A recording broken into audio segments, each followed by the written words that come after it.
how does somebody change salons once they identify that it's toxic, that the traffic's not there, or they just, for whatever reason, maybe it's not toxic, they just don't like where they're working? How do you do it? Yeah, time for change. How do you do it? Give yourself time, to find the better place instead of rushing to go to maybe the next place that isn't any better. It's the same, it's worse, maybe a notch up. You do eventually not want to have to move around. I don't want to have to keep moving around. It's a pain in the butt. So you want to each time try to find your kind of forever salon if you can. Yeah. And do our research and interview. That people always think we're being the ones being interviewed. You are actually interviewing too. You're interviewing the salon. Go check things out. Go get a pedicure there if you want. Ooh, that's good. Yeah. See if the vibe is what you're like. Talk to people that work there. Hey, I know you work at such Habib Salon. Do you like it? And they're like, hell no. It's amazing. Yeah. Incredible place. I feel like, Tracey, then this is why you might want to identify a little more clearly on why you're leaving your current salon. What is making you unhappy? Correct, because that way you don't just, like you said, spend all this time uprooting, moving your entire situation to another place, only to find out that it's the same or worse. Yep. You also want to be mindful and respectful of the salon owner. Also, word gets out very quickly. Yeah. So don't be sitting there telling everybody that I'm miserable here and I hate it here and I'm looking for a new place, because it's going to get back.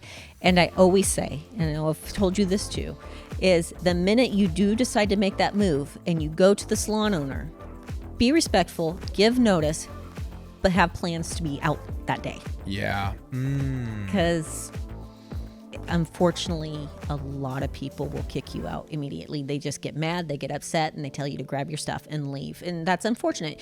Always be respectful when you go to the, hey, Habib, I have just so appreciated. Get out. Thank God. I've so appreciated the time here and the experience and the knowledge you've shared with me. And because, you know what? I never know when, it could be 2 years from now, and I'm like, you know what? Habib's place was I was just stupid. But we might want to go back. I might want to go back. Yeah. I ended it well with him. Now, what about the timing? So, let's say you find a place. Okay, so the first thing is identifying why you want to leave. Second, you find a place. Let's say that place meets your needs and you're like, dude, I found this place. Awesome. You talk to the new salon owner and they're like, we're ready. How do you, what does that timing look like? Yeah. You know what I mean? Do you commit first? Obviously, you want to commit first, yes. And then you go back and tell. And that's where you give the 2 weeks, right? 2 weeks then be to ready. A month. Yeah, be ready though. Okay. Yeah, okay. Be ready for that, and be open. Because I would have girls come to me, and I'm like, listen. They're like, oh no, I'm gonna give notice, and it'll be cool. And I'm like, okay, but I'm gonna let you know right now, it's ready for you. If you want to come tomorrow. Yeah. And I'd always get the call. They kicked me out. God, I figured that is crazy. But sometimes I wanted someone right away, but for someone to tell me that they're going to give 2 weeks to a month notice, I think, that's good, because if they ever leave me, they're going to give me the same, courtesy. So it's a good thing if someone wants to do that.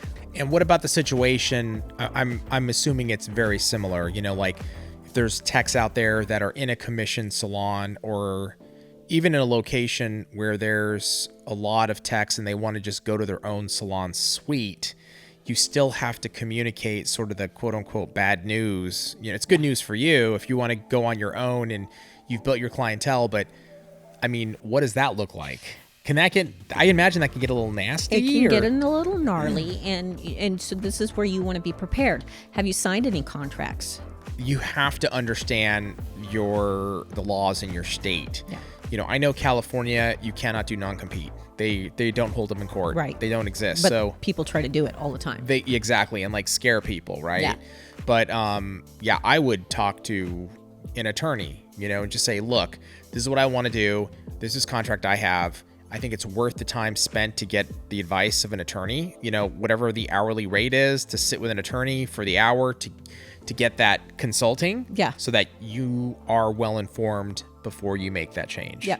And for me, as a salon owner, if someone moved on, I was proud of them. and happy Totally. for them. Yes, it hurts a little, you know, course. and it's a pain a little, but good for them. They did what you did. They did what you did. Yeah, they're growing and building. I love it. Great advice overall.